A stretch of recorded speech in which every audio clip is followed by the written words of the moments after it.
नमस्कार, मैं doctor BC Jain. कैसे हैं फ्रेंड्स? आज मैं आपके लिए क्लास 9th गद्य खंड क्षितिज भाग 1 का कबीरदास साखियां और शब्द ये जो दो दिए गए हैं उसमें से साखियां पढ़ाऊंगा। सीबीएसई बोर्ड में शब्द को हटा दिया है, प्रश्न नहीं पूछे जाते, फिर भी अपन थोड़ा सा डिस्कस करेंगे। आए मेरे साथ आप जो पढ़ रहे हैं वो आप लिखने की कोशिश जरूर करें।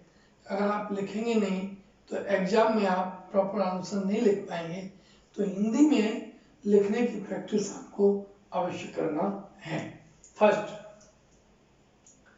मान सरोवर सुभर जल, हंसा केली करही, मुक्ता फल मुक्ता चुड़े, अब उड़ अनंत ना जेहि।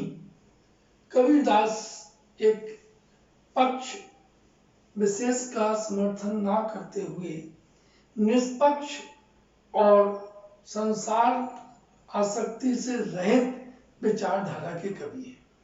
इसलिए कबीरदास जी पहले साखी में कहते हैं कि मानसरोवर, कैलाश पर्वत हिमालय पर उदाहरण दिया है कि जो पवित्र सरोवर है उसका नाम है मानसरोवर। तो मानसरोवर में पवित्र जल भरा हुआ है और उसमें हंस केली कर रहे हैं, मोतियों को चुग रहे हैं, आनंदित हैं। अब वो कहाँ जाएंगे? ये तो सामान्य अर्थ है। अब इसका विशेष अर्थ ये है कि मानसरोवर अर्थात मन, मनुष्य का मन, और मुक्ता मान, इसके बाद जो हंस है वह आत्मा, जीवात्मा। तो इस मन रूपी सरोवर में जीवात्मा रूपी हंस आनंदित है। क्यों है? क्योंकि वो ईश्वर तत्व है और ईश्वर के समान है, तो वह आनंद की अनुभूति स्वयं में ही कर रहा है, अब उसे और कहीं नहीं जाना है। मुक्ता फल मुक्ता चुड़े, अब उड़ी अनंत ना जेहि। मोक्ष प्राप्ति के बाद में जीव और कहीं संसार में परिभ्रमण नहीं करता है। प्रश्न है, मेरे सारे प्रश्नों के एक एक साखी के जो प्रश्न हैं, जो एनसीईआरटी में आते हैं, जो एग्जाम में आते हैं, मैंने बोर्ड पर लिख दिए हैं। उनका डिस्कशन मैं आपके साथ में कर रहा हूँ। आप लिखने की प्रैक्टिस जरूर करिएगा। मानसरोवर से कवि का क्या आशय है? मानसरोवर से कवि का आशय है सामान्य अर्थ कि जो हिमालय कैलाश पर्वत पर एक पवित्र सरोवर है उसका नाम है मानसरोवर। और दूसरा अर्थ ये है कि मानसरोवर अर्थात मनुष्य के अंतर का पवित्र मन। साखी में हंस किसका प्रतीक है? साखी में हंस जीवात्मा, प्रत्येक मनुष्य के अंदर, प्रत्येक जीव के अंदर जो आत्मा है उसका प्रतीक यहाँ पे हंस लिया गया है। सेकंड नंबर, प्रेमी ढूंढत में प्रियो, प्रेमी मिले ना कोई, प्रेमी को प्रेमी मिले, सब विष अमृत होई। कबीरदास जी कहते हैं कि मैं पूरे संसार में प्रेम को ढूंढते हुए फिरा, लेकिन मुझे कोई प्रेमी नहीं मिला। अर्थात मैं संसार में ईश्वर प्राप्ति के लिए या ईश्वरीय विचारधारा के लोगों की प्राप्ति के लिए ढूंढता रहा, लेकिन मुझे नहीं मिला। लेकिन जैसे ही मुझे ईश्वर की प्राप्ति हो गई या उस विचारधारा के लोग मिल गए, तो मेरा सारा विष, सारी बुराइयां, दुख दर्द अमृत में बदल गया, आनंद में बदल गया।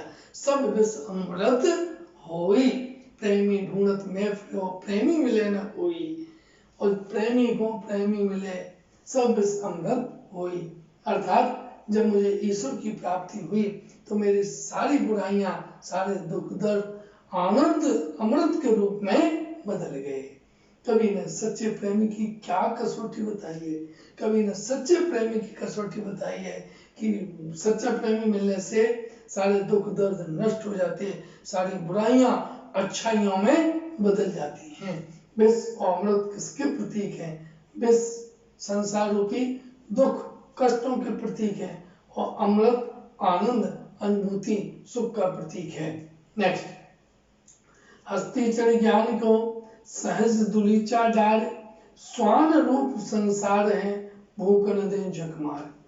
सहज समाधि, सहज योग की बात की गई है कि जिन्हें आत्म कल्याण करना है, संसार के दुखों से छुटकारा प्राप्त करना है, ज्ञान की प्राप्ति करना है, ऐसे लोगों के लिए क्या करना चाहिए कि सहज ज्ञान की चादर बिछा करके, सहज योग होता है योग, सहज योग की दुली चमन मखमली चादर बिछा करके हस्ती चढ़े, हस्ती मतलब हमें हाथी के ऊपर ज्ञान रूपी चादर बिछा करके सहज समाधि करना चाहिए। स्वान रूप संसार है, भौंकन देर बचक मारे। यह संसार तो स्वान माने कुत्ते के समान है, जो आलोचना करने से नहीं बचता है, हमेशा अच्छा करो बुरा करो आलोचना ही करता है।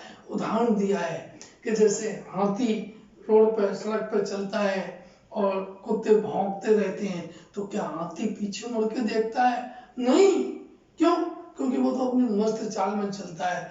ऐसे ही जिन्हें समाधि करना है, सहज योग करना है, आत्म कल्याण करना है, ऐसे लोग सहज समाधि को लगाएं और क्या करें कि वह ज्ञान रूपी हाथी पर सवारी करें, ज्ञान रूपी हाथी पर सवारी करें और इस संसार कुत्ते के समान है, भौंकता रहे, आलोचना करता रहे, उसकी परवाह ना करे। प्रश्न है, स्वरूप संसार है, इससे कवि का क्या आशा है? स्वरूप संसार से कवि का आशा है कि आलोचना करने वाले अच्छा करो बुरा करो, वो तो आलोचना करते ही है, उन कुत्ते के समान है। जैसे हाथी चलता है कुत्ता भौंकता है, वैसे कोई अच्छा काम करे तो निश्चित रूप से उसकी आलोचना करते रहते हैं।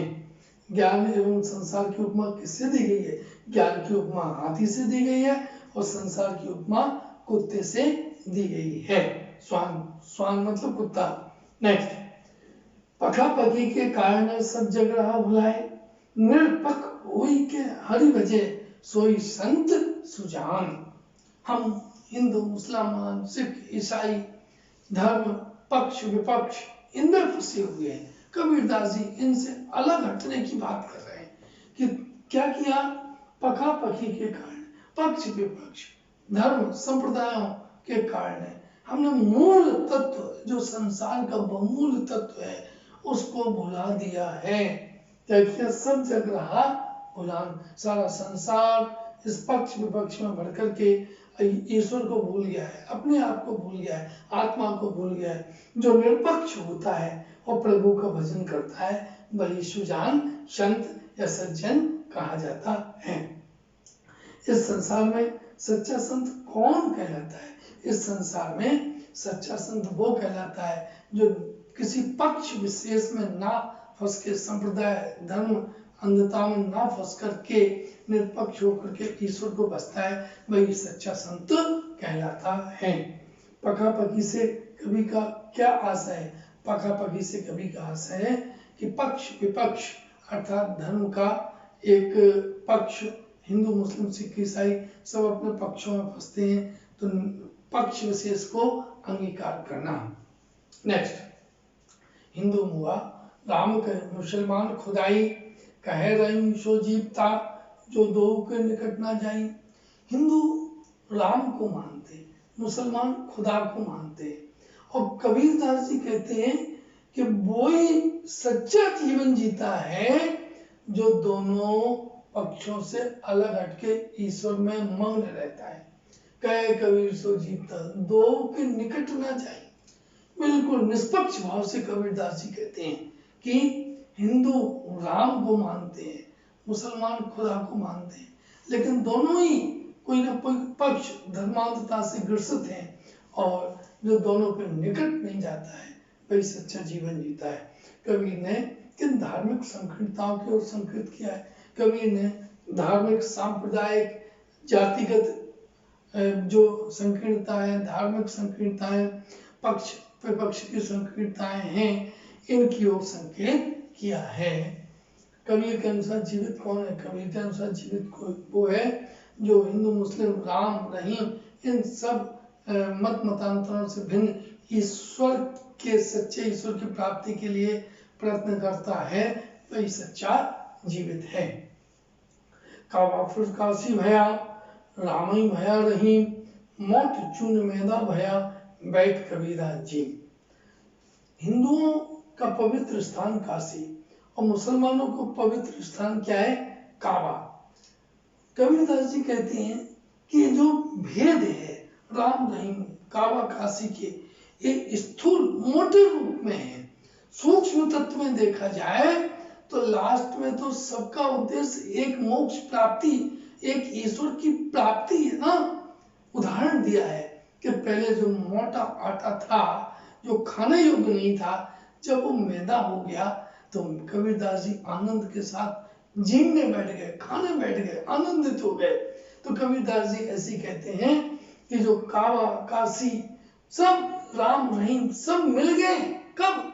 उस परम तत्व के सूक्ष्म तत्व के टाइम में काबा फिर काशी भया, जब हम इन संकीर्ण विचारधाराओं से हट करके सबका उद्देश्य एक ईश्वर की प्राप्ति है, तो वहां पर कोई मत मतांतर जातिगत धर्म के भेद नहीं है। उदाहरण आटे और मैदा का दिया है। मोट चून मैदा भया से कवि का क्यास है, जो खाने योग्य नहीं था वह मैदा हो गया तो खाने योग्य हो गया। अर्थात चाहे मोटे रूप से हम पक्ष विपक्ष धर्म राम रहीम काबा काशी के पक्ष में फंसे हुए हैं, लास्ट में सबका उद्देश्य एक मोक्ष की प्राप्ति, ईश्वर की प्राप्ति है। राम रहीम भया से क्या है? अर्थात दोनों मिलकर के एक हो गए, वहां कोई भेद कल्पना नहीं है, वहां अभेद है। ऊंचे कुल में जन्मिया जो करनी ऊंची ना हो, सुवर्ण कलश स्वरा भरा साधु निंदा सोई। कोई व्यक्ति ऊंचे कुल में जन्म ले, ऊंचे कुल से आशय है रुपया पैसा जाति इज्जत सब शोहरत सब है, लेकिन ऊंचे कुल में जन्म लेकर के कोई नीचे निम्न काम करेगा तो जगत में उसकी निंदा होती है। उदाहरण क्या दिया है कि कोई सोना, बहुत बहुमूल्य चीज है सोना, सोने का एक कलश बनाया जाए, उसमें शराब भर दी जाए तो उसकी कोई निंदा करेगा कि नहीं करेगा? उन्होंने कहा करेगा। सज्जन साधु लोग ज्ञानी जीव उसकी निंदा अवश्य करेंगे। ऐसे ही ऊंचे कुल में कोई पैदा हो जाए, जन्म ले, और जो काम नीचे करे ऊंचे ना करे तो उनकी सभी लोग निंदा करते हैं। व्यक्ति की पहचान कुल से होती है या कर्म से? स्पष्ट कीजिए। व्यक्ति की पहचान कुल से नहीं होती है, उसके कर्म से होती है।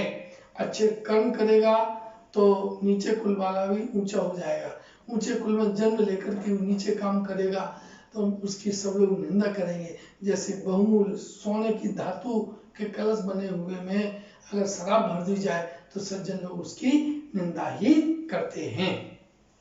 नेक्स्ट, सोने का पात्र कभी निंदनीय होता है। सोने के पात्र में जब शराब भर दी जाती है तो वह निंदनीय हो जाता है। ऊंचे कुल का क्या आशय है? ऊंचे कुल का आशय रुपया पैसा धन दौलत और जाति कुल इत्यादि में उत्कृष्ट में जन्म लेना, उसका आशय ये है।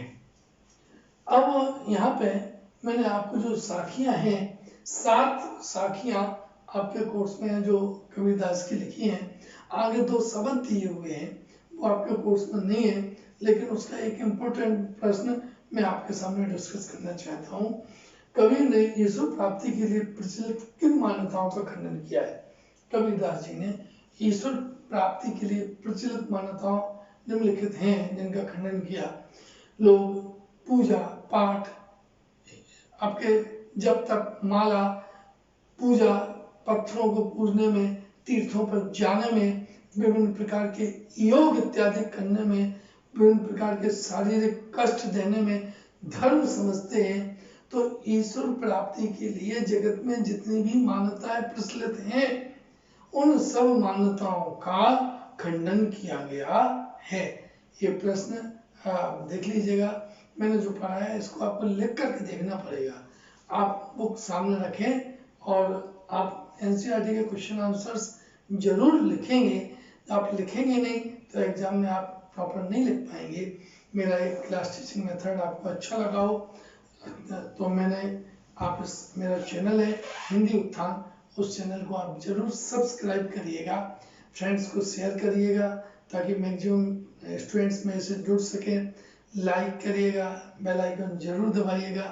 आपको क्लास 9, 10 हिंदी और संस्कृत के व्याकरण और लिटरेचर दोनों के आपके लिए सारे टॉपिक्स की वीडियो मेरे चैनल पे मिलेंगे, तो आप मुझसे जुड़े।